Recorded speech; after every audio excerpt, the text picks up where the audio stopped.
And I have another question. She says, how does God answer our prayer?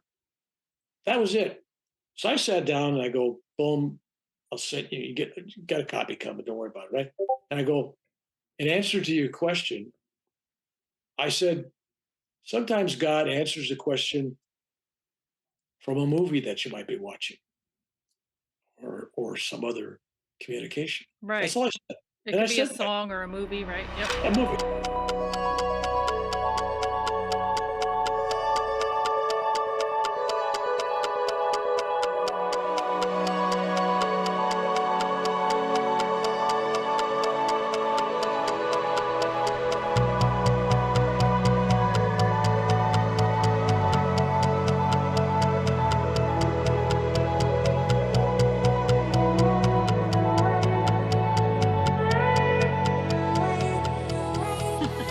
Hey there, beautiful souls. It's your girl, Allie, back at it again with another part of this conversation. I hope you're ready for it, and I hope you tuned in to see the first part.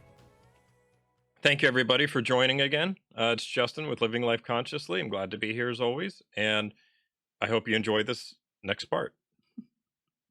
And I'm Leslie, your love lit co-host, aka light being love, aka eternal spiritual being having a temporary human experience. Love that. All right, and without further ado, we'll get to the video. Thanks for having me back on your show. I appreciate that. Last time we talked, I mentioned off video that I wanted to talk about double body experience. That's something nobody. I haven't seen anybody else on YouTube talking about it. Okay. Or Exclusive stuff, Hen. yeah, when things happen out there, and either you got two bodies doing separate things, or you're crazy and everybody else that's reporting it is crazy. Mm. So I consider all possibilities, but all the feedback I get is from other people. So, but ever since I've been young, for example, all right, if you could indulge me, because this will take a little bit, I'm going to build one story after another, and get into a place where I'll talk about the most traumatic thing. Okay. Okay. But I have a friend, Father Jack LaRocca, Catholic priest. He retired from the San Jose diocese. And when he was in the San Jose diocese, I ran into him. That's where I met him because he was the parish priest for my brother-in-law who was dying of cancer. I met him Thanksgiving Day. I was standing outside his. So I'm telling this. It's a Thanksgiving story. All right. So It's right around the corner, so it's appropriate. happy Thanksgiving. So I'm standing outside of his house because we went there to visit him, and we were living in Sacramento, and they were living in Santa Clara, my in-laws. And we're out in the front lawn. I just got a pair of Levi's on and a shirt, and I'm talking. And this priest pulls up on a Harley Davidson motorcycle. I go, what is this, right? Pulls up in the driveway, right? This little priest gets out, and he's about 4 or 5 months older than me. Okay. So same age. I was about 45 at the time, and he was same age. And so we look at each other, and he walks over to me, and he looks at me, and he goes, uh, you're a priest, aren't you?" And then I'm pulling his leg because it's like he's a Catholic priest. I'm thinking he doesn't believe in reincarnation. So I go flippantly, I go, "Yes, in a previous lifetime I was a priest." And he goes, "Yes, I know who you were." I'm going, "What?" So then he reaches over and I'm just standing there, and I don't write about this. Nobody knows, but one of my legs is shorter than the other by about that much. Okay. And my wife is the only person that knows because she's been the doctor when they go, "Hey, it's shorter than the other." But most people don't know. My children don't know. Nobody knows. So I just walk funny. Nobody says nothing. I'm Okay. standing still, I'm not walking, and he just points to that leg and he says, "That leg's about that much shorter than the other one, isn't it?" He's just meeting me for the first 30 seconds. I was gonna say this is all within the first like minute, right? Yeah, it's the first opening vault, right? Going, okay, fine. And so when I said I was a priest of previous lifetime, he didn't bat an eye, and he goes, "Yes, and I know who you were. And I've been looking for you for 40 years to give you this message." And I'm going, "What?" And he was hitting on a lot of other stuff, right? Psychic stuff. It was weird. So he goes, "I need to talk to you in private." So my brother-in-law's insulted, and it's his priest, and I'm the outcast in the family because I'm into all this new age stuff, right? I believe everything. Anyway, I know the feeling.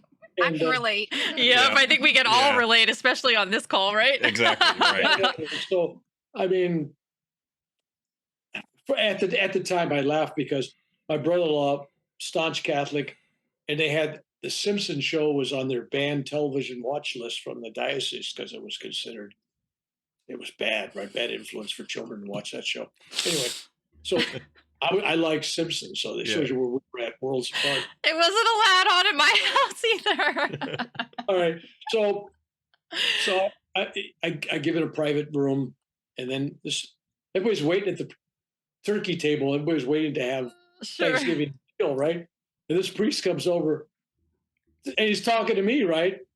You talking to me? Yeah, I'm talking to you, right? Yeah, I'm talking to you. You talking to me because I'm talking to you. Yeah. So it's like going in this room, and he tells me the story that when he was in an orphanage, when he was around 5, that I had come to him exactly as I looked right then and there. When he was 5, I was 4 months younger, right? So there you go.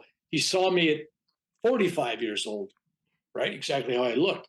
He says, "That's the image I've had all these years." I kept visiting him over the years, apparently. And he had this message for me, and he knew I was, and he's supposed to deliver this message. And and it gets kind of weird and everything. But so anyway, so I'd give you that whole story, but you have to, uh, it gets weird, and I'm not comfortable with it. But anyway, All so right. he thinks I'm this famous person from another lifetime, there's a picture of it, and it's exactly like me at that age when he found me. And he went looking for me in Vietnam after I already left, and he went to Sacramento before I moved there. He went to San Jose right after I left and moved to Sacramento. It's like he was following me around everywhere. He was looking for me for 20 something years to give me these messages, and he gave me these messages, and that's just part of the story. Okay. But I've had people, and that's an interesting story, but it's like I don't know if I want to go there right now. Okay. But it's, uh, all my life, I've had people come to me, kids, adults, old people, young people, with similar kind of weird stories. To where That- you visited them at some other time. Yeah. So And- how are you And, doing and I always that? look like, and when they meet me, it's always like I looked at, when they meet me, that's what I looked like whenever they met me. I'm trying to so- wrap my head around this whole thing. It's like, Yeah, wow, yeah, that's really wild. Go ahead, keep talking, keep Yeah, talking. it gets weird. Okay, for example, okay, I was in my house, and this week I kept having this Bible passage, and I'm not one that memorizes Bible passages and scriptures and stuff, and you know I'm all about love. So, but this Bible passage, bewares of strangers because they can be angels in disguise. There's a I was Mm. having a thought. I something had that small- thought about you. Like the Synchronicity. possibility that Anyway, so yeah. so it kept going in my head, and so I'm thinking, well, I'm going to meet somebody. And everywhere I went to a bookstore. I picked up a book that was in the rack. They were on sale. It was $1, for hard copy. It was on Sun Signs or some stupid new Yeah. age stuff. And I picked it up. It was Linda, somebody, and I pick it up, and there's a quote on the first page. I open up, that Bible quote's right there. Beware, strangers, they could be angels. I go, that's weird. And then I went to a doctor's office or something, and in the lobby they had a Guidepost magazine. I pick it up, the page I turn to, that quote is there, and I'm going. It's like following you. So I got this quote. So I got the message. Something's happening this weekend, and so I got to take care of somebody. If I meet a stranger in need, I'm going to avail them everything they need. Right? That's Right. my. Okay. So I'm at work. I'm in Sacramento. I'm a boss. I'm working for the Postal Service. I'm a management safety manager, and it's the morning. I mean, I still got to work 5 o'clock. It's like 10 o'clock in the morning or something. I got to go. And I just tell everybody, I'm going. And nobody says, how come? Why? Are you sick? Do you want leave? No, I just walk out of the office. I just don't know. You I'm just going. got it like that. I just left, right? Yeah. And people, and looking at it, I go, that's really kind of crazy. Just lived in the middle of the workday and don't clear it. Just left. I get because I had to go then, right then. So I get in my truck. I'm driving. From downtown Sacramento. I'm going down Highway 99, in Central Valley here. How'd you know where to go? Yeah, so I'm going home. Okay. So, but I'm going by Kaiser Hospital, and there's this guy hitchhiking on the Mm. freeway ramp. Well, California, even this is 1990, so that's 33 years ago. Okay. 33 years ago. You don't hitchhike on it; it's against the law. And a rain is coming down, and I see this guy who later turns out to be 22 years old. 22. That's 33 years ago. So he's 55 now as we talk. Okay. I've been, Double digits. Yep. Angel praying for numbers. this guy. Numbers. I've been actually praying for this guy for 33 years. Oh, you're sweet. Thought I heard an owl outside. Weird. Oh, All right. wow. Synchronicity. Daytime in the rain. All right. So I get him in the truck, and he's just wet, soaked. He's got a t-shirt on. He's got socks on his hands, using them as gloves to try to keep Oh, warm. poor thing. Okay. He's got no jacket. He's got nothing. Mm-hmm. And so he tells me that he's, 20, 22 years old, and tells me this story about how he was aged out of foster care. At 18, you're out. You're out of high school. You're out. You're on your own. Mm. And in California, you can't pay rent. I mean, if you're working a minimum wage job, you can't even rent a place. I mean, you're Gotcha. out, you're homeless, right? So he said he went to live with his grandmother, and then on the coast of Northern California, and then she died on him, Ugh. and he had no place to go. So after they took her body and everything, and closed Then it, he was out on the street again. yeah, and so he was hitchhiking to Texas to find his stepfather or father or something. I didn't remember what it was. Mm-hmm. And so I'm picking him up, and he's about 5 miles from my house. And I said, "Well, I'll tell you what, I ain't going to Texas. But hop in. I'm gonna help you out a little bit. So come on in." So Okay. he gets in the truck and he smells. Figure 2 weeks of hitchhiking, no shower. Wow. He's soaked. He's musty. He was funky. He's funky, Funky. right? Funky. Anyway, Yeah. so I get into my house and he's just a mess. Hmm. My wife looks at him. I said, "No, stop here. Here's a shower in here. Here's some towels, some soap in there. Wash. Give me your clothes. Throw them outside the door. I'll have them clean for you, Mm-hmm. and I'll have lunch for you." So he's in there showering. I'm going, "These clothes are terrible." I threw them away. Mm. So I had to fit. Look like his size would fit. Mm-hmm. So I took my clothes. I gave him some pants, some shirts, sweatshirts, sweater, You gave him a whole care package. jacket, a tent, a little small tent shelter. Oh, wow. Camping gear, a lighter, Smart. Smart. food, The uh, essentials. essentials. You're bumming around. You got nothing, right? Yeah. Right. The miracle. And then I put it in a backpack, and then I gave him a Oakland Raiders bag. It was a real nice big bag. So he had that for extra clothing and stuff. Plus he had a backpack full of stuff. And I put food in there, You hooked him up. a little bit of money. Yeah. So he gets out, has some new clean clothes. Well, new to him, but my old clothes. So he gets dressed up. He comes in. I said, "Sit down." And I gave him a peanut butter and jelly sandwich. I wasn't prepared for anybody. Here it is. It's milk. He was Food is happy. food. Yeah, food is food. He was good. My daughter and my wife are looking at me like, "You brought this funky kid in the house. What's going on?" Right? So he starts telling me the story. He says, "Last night I was camping in a field by that hospital, right? It was just an empty field. And it's lower, kind of low. So like when it rains, it kind of fills up like a little mini pond there. Mm. Okay. And his sleeping bag got soaked, so was useless. And he had no camping equipment, and all his clothes were ruined and muddy and everything." Mm. And he said that he was there, and he was thinking about. He didn't use the exact words, but basically what he was saying was he had no reason to live. I know where you're going with this. Yeah. and he was He was looking at for. a low point. Even physically speaking in that little valley, he was at a low point. Oh, Mentally, definitely. physically, yeah. And if he had the means and the ways, he was going to end his Oh, life. oh. Right. So he was thinking suicide. And then he said he had this real life dream, which included me, something was coming up, right? He had Yeah. a real life dream in which a man dressed exactly like I was right then talking to him, Chills. Right? wearing exact clothes, came up to him and said, and then I stopped him. And I looked him in the eye and I said, and he said, God loves you. Oh, you finished his sentence for him. And he cried. He just broke down. Well, that's what the man in the real life dream said. I said, now I'm going to give you something. When I give you this, you'll know that what happened was not a dream. It was real. Mm. Well, I just said that to him. And I go to every kitchen's got a junk drawer where you got coupon stuff in it. Sure. Yep. Junk drawer. So I open the junk drawer and there's a pack of sugarless gum that's half gone. It's only a few sticks left. Okay. And I don't think about it. I don't filter it. I just pick it up. I put it in my hand.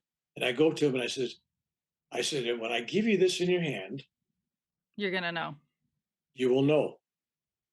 Because in the real life dream, it's exactly what the guy gave me something, right? But I didn't know that at the time I'm doing it, right? Uh-huh. Okay. So I open up my hand and he looks down and that was too much, man. I said, oh, that's the man in my real life dream. He gave me exactly that. There was Wow, what are the pieces of chances? gum, right? I mean, the whole thing, right? And I said, Jesus loves you. You don't have to do anything to earn it. Mhm. You're going to be all right. Oh, And, go with love. And so that's how I sent him out. But he swore that I was there for him. That night where that happened, I was in this deep, dark, coma, metaphysical state of darkness. Just, I don't remember nothing, right? okay. And every one of these things that I'm going to relate to you, I'm in that same state where the night, I don't remember the night at all. It just, boom. It's like when you're getting an operation, they go count backwards from 99. And you You get you get to 97. 94, 96, and don't remember nothing. Yeah. Like getting a colonoscopy, oh, yeah, okay. Yeah. So my nightly colonoscopy, terrible example. Anyway, so then a few weeks later, I get a call because I worked with foster kids a little bit. I get a call from a foster home, a group home. Mm-hmm. They're calling me. They never called me. But one of the foster kids there had my phone number, somebody I was mentoring.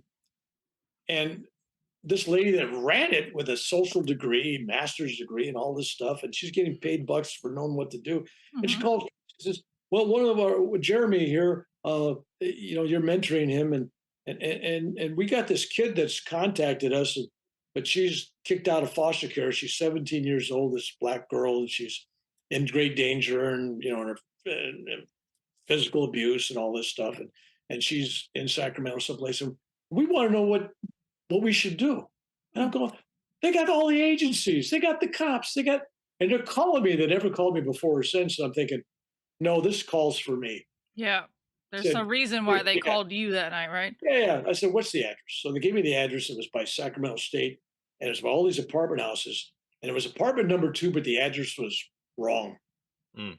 And there's like 80 apartments, number 2s or something. It's just really crazy, this big long street, right? Oh, okay. So I leave. It's about 11:30 at night in this famous Sacramento fog. I mean, I get a fog, you can't see a car ahead of you.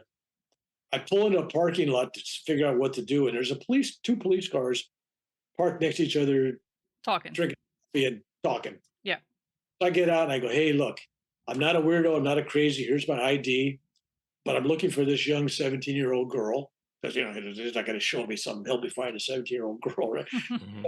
She's in great danger. This group home sent me here to look for her. And they said, okay, give me the address. They type it in. They go, there ain't no such address. Well, we got about 80 apartment 2s. So they went at 11:30 at night. They started knocking on apartment number 2. Wow. All, All they of them. got, yeah, but it didn't take about two or three buildings, and they got the one, and they go, oh, yeah, we got a girl here meets that description.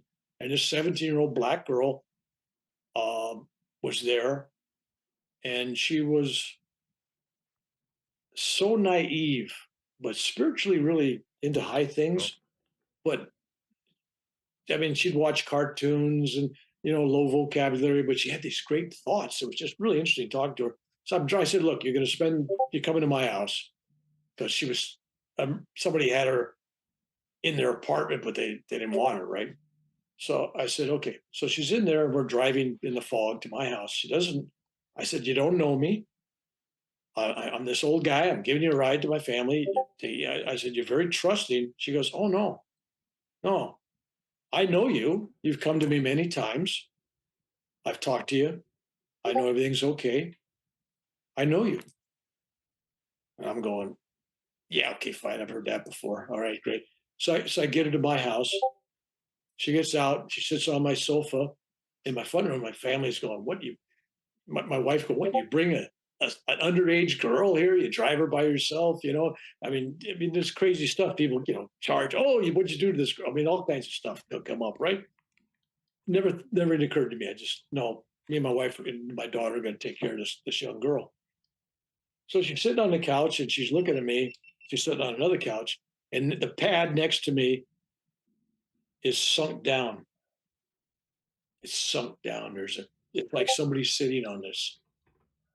And she goes, "There's somebody sitting next to you." And then there's a cat sitting on the other side of that. And a cat hairs up, sticking up, right? And I'm going, wow, okay, that's good. And she goes, "There's somebody sitting there." I said, "Okay, fine." Anyway, so I let her sleep in my meditation guest room. And she wakes up the next day and she goes, "Reverend Bill," she says, I asked her how she slept. She said, "I slept really good." She says, "I was having some problems and stuff, but your mother," I think she says, "your mother came in and tucked me in." And I said, "No, no, my mother's not here." And she's gone. So she didn't tuck you in. I said, "What'd she look like?" She says, "Well, she had an orange robe and she had this, long black hair." And so I picked up a copy of this book, Autobiography of a Yogi, and I showed her the book cover. And she goes, "Is that what she looked like?" She goes, "Oh, yeah, that's what she is." I said, "Well, she's not a she, that's a he. That's Paramahansa Yogananda." She goes, "Well, she tucked me in." And then I went right to sleep. I had a beautiful sleep. She says, "When I woke up in the morning, I felt something pressing on my thigh." So I got out of bed and she pulled her shirt up and she says, "There was an image on my thigh. Like you sleep on folded sheets and it leaves a Yeah, yeah, it crease." leaves a crease. Yeah. Yeah. All right. It was like that kind of a phenomena. So when she got up and she showed me, I said, "What am I looking at?" She starts pulling up her shirt, showing the upper thigh. And I'm kind of going, this could get weird, right? And she goes, "And this is what I saw." And what it was the outline image of an owl. Oh my God, wow. synchronicity. I'm going, okie dokie, fine, right? So anyway, Wow. so long story short, I get her help, things happen, everything works out. But that was just another encounter. So I kept having these kind of encounters month after month, year after year, day after day. What do you attribute all this to? Well, How do you like we're gonna hit that. all right. But it gets even weirder. So Okay. so one night I wake up at 2 o'clock in the morning, which is not strange because I usually get up at weird hours. But I went to my computer and I turned it on just to check my email. And boom, the email was on the screen. The last one was just sent that minute. Boom, there it was, right? It was from a woman, young woman, who said that she wanted to know if she could buy another copy of my book because she spilled a glass of wine at 2 o'clock in the morning on the book that I had signed for her mother. I didn't know this girl. The mother had bought my book. And and she says, and I have another question. She says, "How does God answer our prayer?" That was it. So I sat down and I go, boom, I'll send you, you got a copy coming, don't worry about it, right? And I go, in answer to your question, I said, sometimes God answers a question from a movie that you might be watching or some other communication. That's Right. all I said. It And I could be a said that, song or a movie, right? Yep. yeah, movie. I said movie. And I said that and I go, what a stupid thing to send to her. I mean, God answers prayers. I could have gave this whole philosophical discussion, right? I let it go. In the morning, I look on the computer about 7 o'clock in the morning. There's a message back about an hour later saying, when you sent me that message, does God answer a prayer? I was up watching Almighty Bruce, the movie. Oh, Bruce Almighty. Yeah. Yeah. Jim Carrey, And right? Yep. Yep. where God is speaking, and it's God, right? And, there's a billboard and all that stuff. In other words, God was speaking through all that stuff, right? And she says, and I knew that my prayers had been answered. She says, and by the way, you were in my house last night. You visited me. And I'm going to give up alcohol now. She obviously had a problem there. She's Okay. not going to drink. I said, okay, that's great. So a couple days later, I'm on a radio show in Chicago. You're all over the place. Yeah. He's like the quantum man. Right? So I'm talking to the hostess. She was this Holly Campbell. I mean, she's just great personality. She had a real good show. I mean, she was really good, and she had me on her show. So she probably didn't have good taste, but Stop it. So I'm talking stories and stuff, and she goes to a break, commercial. And at the break, I go, man, I got all these crazy people. I said, every time I turn, and I give her about 5 examples. Every time I turn around, these people say, I'm visiting them, I'm stopping a suicide, they gave up alcohol, I saved their marriage, blah, blah, blah. And she stops and she says, what's so crazy about that? You were in my house last night. You're in my bedroom. Whoa, you're all over the place. So then I got this question in my mind to get back to your original question. Yeah. So I have this question, what the hell's going on? Right. Yeah. I'm sitting here like, So how do you do all that? Like, are you so conscious of it? Do you have memories of it? all right, so here we go. So I'm in Venice Beach, California. A few days later, I get around. Anyway, I'm in Venice Beach. I'm there to edit a film about my return to Vietnam. I was going to do a documentary, and I had this film, and this guy was going to give me music for it and help edit it. But I knew I wasn't there for that because we never did finish it. But I'm there for some other reasons. So I go to bed that night. He has me in a spare room downstairs with a king size bed. And he left the door open, sliding glass patio doors. And it's just a screen door. This is in Venice Beach where you got drug addicts climbing over the fence and all kinds of crazy people. It's crazy, right? It's LA.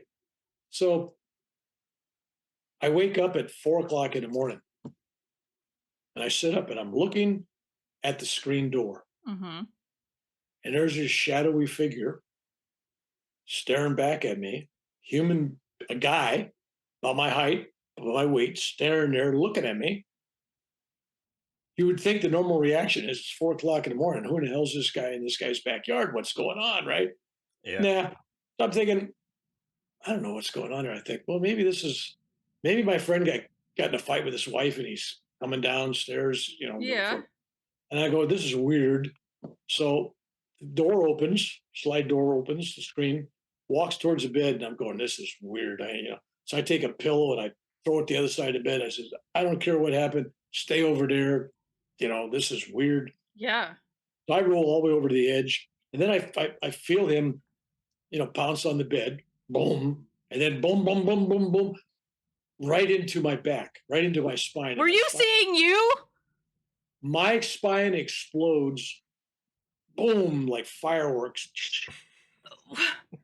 and I'm getting energy and electricity, and it goes on for about a minute. And then I go, Is it a walk-in?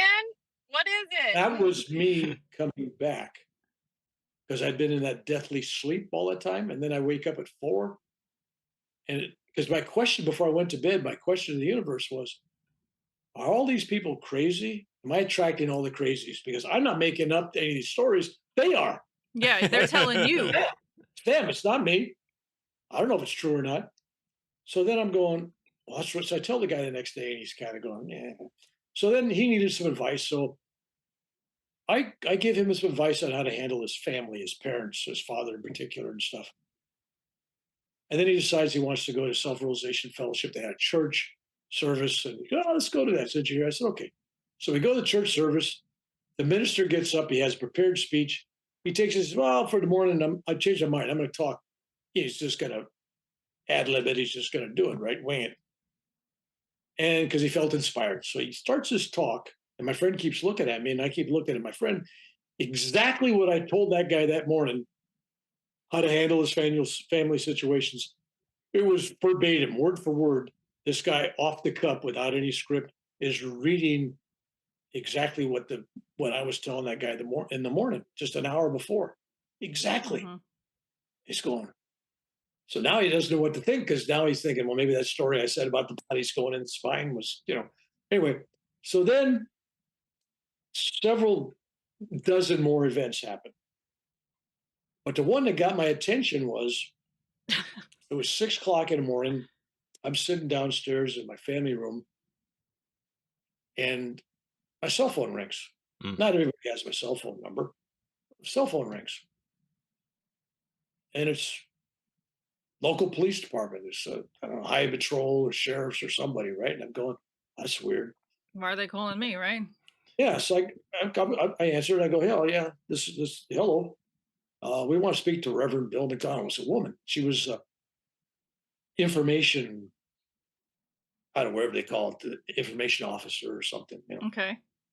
And she was calling me because, on behalf of the sheriff's department, the California Highway Patrol, and the Galt Police Department, City Police, and their SWAT teams, they wanted to thank me for being on the phone all night because they thought I was on the phone with this guy, this crazy Vietnam vet who killed somebody. He shot one person there, and they were confiscating his house and taking away his dogs, and foreclosing, and his world was anyway.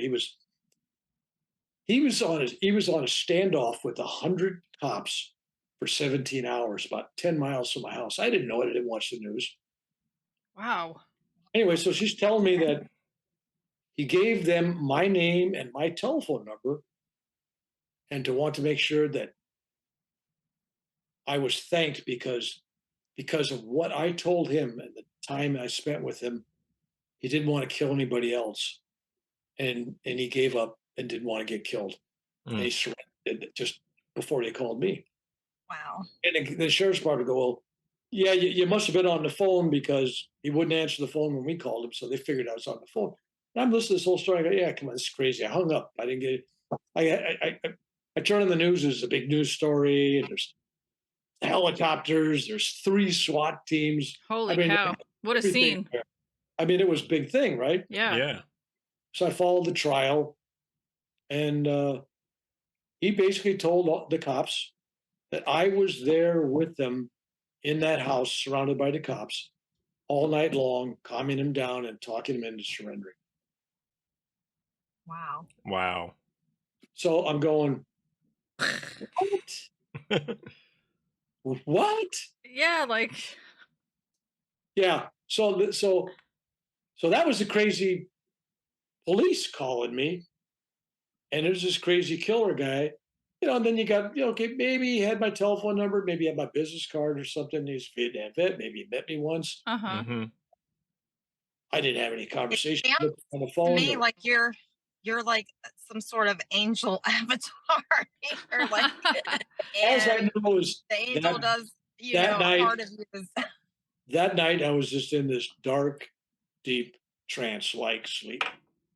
Because you were off doing other things. Your body was there in this sleep, but your quantum self was saving the world. I probably got I found it interesting that he was, he watched the the figure go into his body, on the previous story, like Uh-huh. normally you're looking at the body, like, and it not even recognizing the body so much or not feeling attached to the body, but you It's saw it from the absolutely. perspective. Well, think about this. Anybody else laying in a strange house, in a strange bed, with an opening to where drug addicts climb the fences and everything in Venice Mhm. Beach, the Yeah. crazies out, and walks in and goes towards the bed. And if that person didn't get scared or get up and leave and turn the lights on or something, Mhm. that'd be my reaction was, "Well," I just roll over. No fear. Wasn't fear to that figure coming towards me, although I couldn't see the face. Okay. Yeah. It was like a dark shadow of me. So, Like you subconsciously knew you are. so, Yeah, it so, sounds like there was a so, recognition of some sort. yeah, I recognize that as me, I guess, or the energy vibrated with me and I wasn't fearful. Mhm. So I've had people in Japan, India, Australia, Singapore, across the whole United States. Um, they come to me and tell me when they meet me or see me at that age, or they watch I'm getting it now when people watch my videos. I And had that thought. Like, I is it know this possible guy. all these people? I get this thing. I know you. I met you. You've been here. I've talked to you. Something. And it's like, no, I've never been that place. I've never been to that city. But it's like, Apparently you Energetic have. ties, some sort of so, energetic tie to these people, so anyway, your time is running out on this recording, but Yeah. basically, that's not the end of that, Hmm. but it's a good sampling of what the heck? What is it? Right. I am comfortable with it to the point that even though I don't recall anything, I know something's happening. I wake up in the morning, it's like I had a workout. It's You like wake up tired. I've been doing something all night, Yes. Hmm. Yes, we've heard and that a lot. it's. But when I go to bed, my desire is to help people. But I got the whole world. It's like all the hours of the clock, right? There's 24 hours out there, Yeah. Mhm. and thank you so much, by the way, Yeah, there for you go. for real. helping Okay, everyone. so that's it. I You're hope that making makes beautiful sense. ripples out there. Anybody listening to that, it's not my story. It's all these people's stories, except for the body coming in. Mhm. Blessings and peace, and we will have to do another go around on another subject. Sure. Yeah. Thank you Thank so much you. for joining us. This has Yeah. been quite the conversation. Absolutely. Definitely appreciate your time. Yeah, absolutely. Thanks everybody for watching. We hope you enjoyed this conversation with Reverend Bill McDonald. I thoroughly enjoyed it. Me too. Yep. And I thought it was really a great conversation. Yep. We would love to hear your comments. Make sure you like, subscribe, and share this video with your friends and family. We appreciate you being here and for watching. And until next time, to be continued. To be continued. See you next time. Namaste. The evolution of life on Namaste. Earth seems to have been profoundly altered by collisions with such bodies. Asteroids.